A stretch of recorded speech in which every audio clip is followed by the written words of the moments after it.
3453 009956. Shelly Arkless is a qualified mindfulness teacher from Bloxwich who's taken part in a trial where people were offered de-stress lessons. Oh, sounds interesting, on the National Health Service. Hi, Shelley.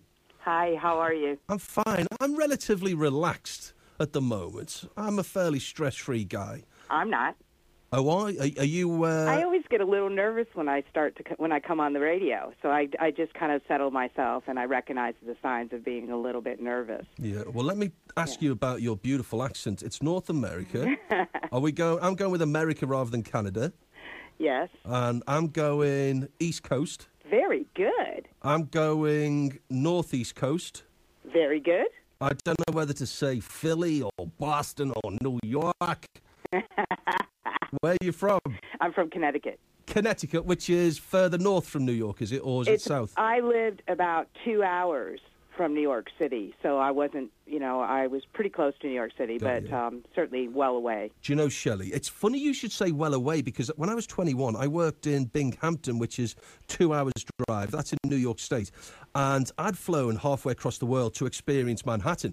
But when I was in Binghamton, I couldn't believe how few people had actually driven 2 hours to go to Manhattan. And they hated it. I know, it's funny, isn't it? Because really, when you think about it, I lived just as far as I am now from London, and I go to London. Yeah. So it's, we are about 2 hours on a good day, right? Yeah. I think that they just considered it a big cesspit, a big violent drug-filled cesspit in the early 90s, and they just wanted to avoid it. Anyway, I'm delighted that you're spending a couple of minutes with us, Shelley. Tell us about these de-stress lessons on the NHS that you can have. Well, what I'd like to talk, if it's okay, what I'd like to say, first of all, stress is getting a really bad name here, right, on your show today. A little bit of stress can be motivational. It can, help us to get moving, if you like. It's when it has a negative impact on our lives. That's what we're looking out for, right? I heard Rachel earlier, who I know, and speaking about the signs of when stress has a negative impact. And that's what we're looking out for and what we'd like to manage. Yeah. I'd like to use the word manage. Could we manage our stress in our lives? Because we're not going to get away from it, right? It's there. Yeah. It's going to be there, so we need to manage it. And I came up with, from my classes, I've come up with a few things that might be useful. What do you think? Go on. Okay. First of all, I was reflecting on the fact that we need to take time out for ourselves, and I know that people have talked about that earlier in your show. So we need to manage our time better. Yeah. And I have a good friend. I've taught teachers. I've actually had teachers in my classes, my mindfulness classes. And I have a good friend who's a teacher, and she says she always takes one day off a week for herself. She makes sure that she takes that day off. And also limiting the time. So when we have a big day, we have a lot of work, making sure that we say, okay, we're going to only work for 1 hour at a time, and we're going to take a pause between that time. So we feel that it's not all at once, coming at us all at once, So things like that. So we have this pausing, we have mindfulness spaces. By the way, I have a website with free downloads, so if anybody would like to have those. Yeah, we'll give that website out at the end of the interview. Shelley, listen, sure. How many people take the mickey, though? How many people, come on, let's get real. How many people rely on the fact that it's an invisible illness, so they ring up and take time off because no one can prove it otherwise? I mean, isn't that would be hard to determine as far as I have people that come to me that are really stressed, so when I see them, they really aren't taking the mickey. They're suffering. They want to change something in their lives.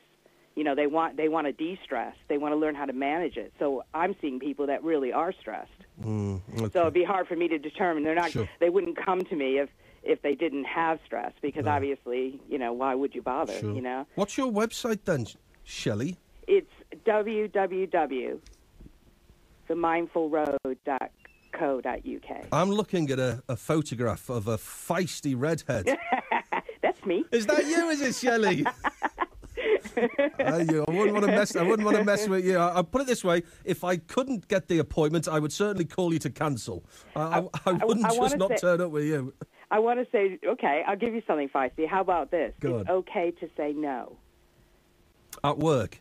Yeah, it's okay. If you've got a lot on and you can't take any more, learn how to say no. Yeah.